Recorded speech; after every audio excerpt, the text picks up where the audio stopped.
Viramgam rural પોલીસે બાતમીના આધારે હાઈવે પરથી વિદેશી દારૂ ભરેલી ટાટા ટેલર ગાડી ઝડપી ₹48 લાખનો વિદેશી દારૂ સહિત કુલ ₹58 લાખના મુદ્દામાલ સાથે શખ્સને ઝડપી પાડ્યો. અન્ય ફરાર.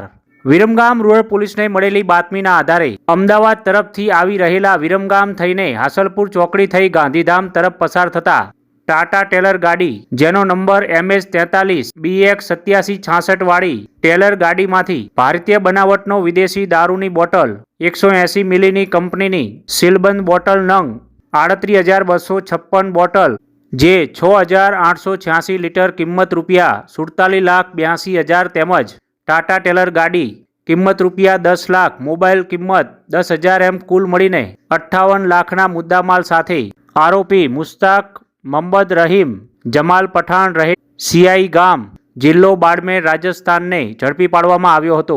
અન્ય આરોપી ફરાર થઈ જવા પામ્યા હતા. સમગ્ર રેડની કામગીરીમાં Viramgam rural PI VM Zala, PSI HS Rawat, head constable Raghuvirsinh, Kalpeshbhai Mahendrabhai, Mahendrasinh Saktabhai સહિત મયુરસિંહજી સહિતનો પોલીસ સ્ટાફ રેડની કામગીરીમાં જોડાયો હતો.